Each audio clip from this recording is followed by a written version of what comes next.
اہم ترین واقعات قصص القرآن میں سے ایک اہم واقعہ ہے تحویل قبلہ کا۔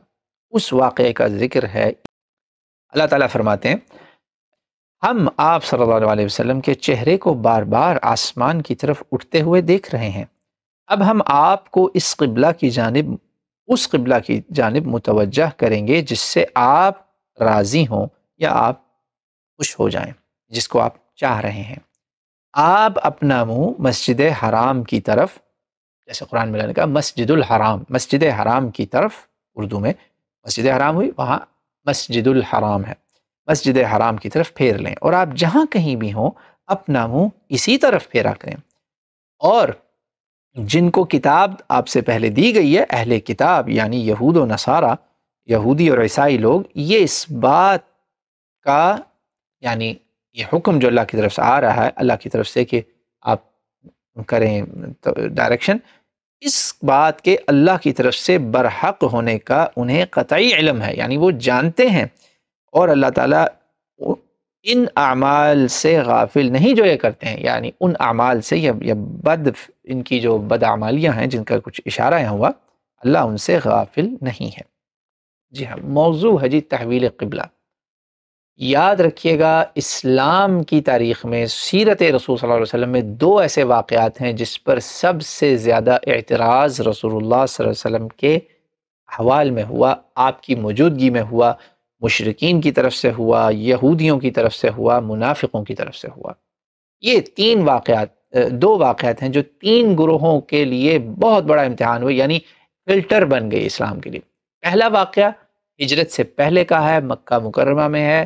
دو اس میں چیزیں ہیں، ایک ہے الاسراء، زمین سے زمین کا سفر، بیت اللہ، کعبۃ اللہ سے مسجد اقصی، القدس شریف کا سفر، اور پھر القدس سے جنت کا سفر۔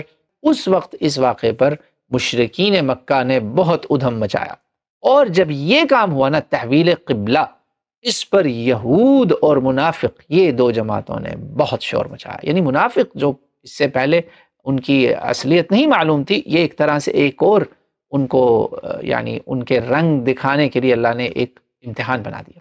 جی ہاں، یہ تحویل قبلہ بہت اہم موضوع ہے، بہت اہم موضوع ہے۔ اس کا محض ایک واقعہ ہونے سے تعلق نہیں، اس کی حکمت، اس کی قرآن میں جو لوکیشن ہے، جس جگہ یہ آیا ہے قرآن پاک میں، وہ مقام، اس کا سیاق اور سباق، every thing is extremely critical, یہ سب بہت اہم ہے، کیونکہ اس کے سیاق و سباق میں یاد رکھیں آیت 115 سے شروع ہوتا ہے۔ اللہ تعالیٰ نے بتا دیا کہ مشرق و مغرب سب اللہ کو بلانگ کرتے ہیں، جہاں کہیں بھی تم چہرہ کرو گے اپنا، اللہ کو پاؤ گے، وہ واسع علیم ہے ذات۔ پھر اللہ تعالیٰ نے یہود و نصارہ کا ذکر کرتا ہے کہ ان کی بدفعلیوں کا، حالانکہ ان کو اللہ نے اتنے مواقع فراہم کیے۔ پھر اللہ تعالیٰ آپ کے اصلی امام کا ذکر کرتا ہے کہ اس کے مقام کو مصلی بناؤ۔ میں وہ واقعات بتا چکا ہوں، یہ قصص قرآن کے وہ واقعات ہیں جو کم ہیں زبان زد عام، زیادہ تر قصص الانبیاء ہی قرآن کے بیان ہوتے ہیں۔ یہ بھی قصص الانبیاء ہیں، یہ بھی قصص قرآن ہیں، ان کے اوپر غور کریں۔ یہ ہمارا ان کے اس وقت کے دینی اور دنیاوی مسائل کے ساتھ بڑا گہرا تعلق ہے، دین کا،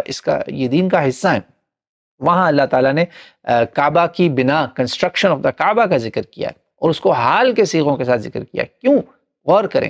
اور پھر اللہ تعالیٰ نے یعقوب علیہ السلام کی وصیت بتائی اپنے بیٹوں کو، اور ساتھ یہ بھی بتا دیا کہ تمہارا باپ دادا کا نیک ہونا یا ان کی بڑی بڑے بنگلے، فیکٹریاں ہونا، دینی دنیاوی اچیومنٹس مین نتھنگ، تمہارا اس سے کوئی تعلق نہیں ہے، تمہیں اس کا فائدہ تبھی ہوگا جب تم وہ کرو گے جیسے یعقوب نے اپنے بچوں کو کہا کہ میرے اس مشن کو ساتھ لے کے چلنا، مسلمان رہنا، اسلام پہ رہنا، نیک رہنا، صالح رہنا، پھر ہی فائدہ ہے، ورنہ بڑوں کے واقعات کا تمہیں کوئی فائدہ نہیں ہے، یا ان کی اچیومنٹس یا ان کے بڑے بڑے مقام کا تمہیں فائدہ نہیں پہنچنے والا، الا کہ تم موحد رہو، مسلمان رہو، مومن رہو، متقی رہو۔ اللہ موفقنا۔ یہ تھا سیاق و سباق۔